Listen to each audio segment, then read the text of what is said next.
Hi friends, welcome back to my channel Bhavani vlogs. ఇవాళ video వచ్చేసి ఎంతో టేస్టీగా ఉండే చికెన్ కర్రీ సింపుల్గా ఎలా చేయాలో చూసేద్దాం. మీరు కూడా ఒకసారి ఇలా ట్రై చేసి చూడండి, మీకు ఖచ్చితంగా నచ్చుతుంది. ఇంకా లేట్ ఎందుకు, వీడియోలోకి వెళ్ళిపోదామా.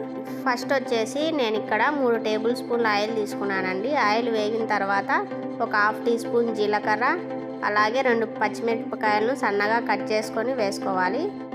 ఒక పెద్ద సైజు ఆనియన్ని సన్నగా కట్ చేసుకొని తీసుకోవాలి. తర్వాత ఇందులోనే కొద్దిగా కరివేపాకు వేసుకొని బాగా మిక్స్ చేసుకోవాలి.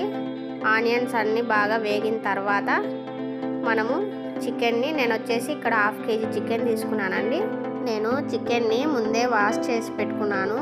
చికెన్ మొత్తాన్ని మనము ఇందులో వేసిన తర్వాత ఇందులోనే కొద్దిగా ఒక 1/2 టీ స్పూన్ పసుపు, అలాగే కొద్దిగా ఉప్పు కూడా వేసుకోవాలి. మీరు మీ టేస్ట్కి తగినట్టు సాల్ట్ యాడ్ చేసుకోండి. 1 to 2 మినిట్స్ ఇలా బాగా మిక్స్ చేసుకున్న తర్వాత చికెన్లో ఉండే వాటర్ అంతా మనకు బయటకు వస్తుంది. మంటను హై ఫ్లేమ్లోనే ఉంచుకొని మనము ఈ వాటర్ అంతా వెళ్ళిపోయి మనకు ఆయిల్ బయటకు వస్తుంది. మనము మసాలాను ప్రిపేర్ చేసుకున్నాము. దానికోసం వచ్చేసి ఒక మిక్సీ గిన్నెలో ఒక 5-6 వెల్లుల్లి రెబ్బలు, అలాగే 2 స్పూన్లు ఎండు కొబ్బరి, అలాగే కొద్దిగా అల్లము, 1 చెక్క, అలాగే ఒక 2-3 లవంగాలు వేసుకొని మెత్తగా మిక్సీ పట్టుకున్నాము. ఈ మసాలా వచ్చేసి మనము ఈ చికెన్లో యాడ్ చేసుకున్నాము. చూసారా, మనకు వాటర్ అంతా వెళ్ళిపోయి నూనె పైకి తేలుతుంది.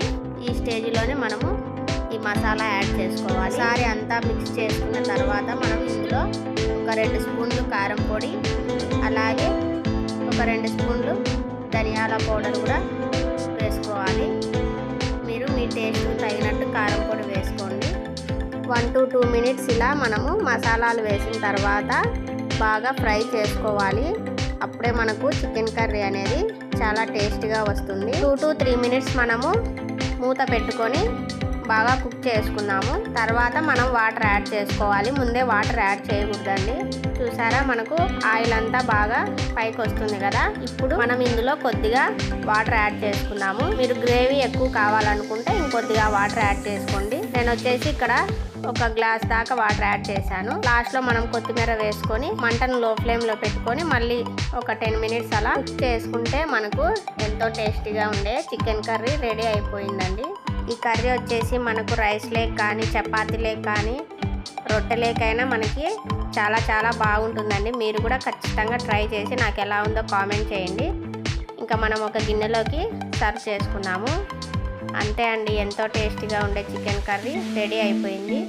ఈ వీడియో కనుక మీకు నచ్చినట్లయితే మా ఛానల్ని సబ్స్క్రైబ్ చేసుకొని ఒక లైక్ చేయడం మాత్రం మర్చిపోవద్దండి friends. Thank you for watching. Bye bye.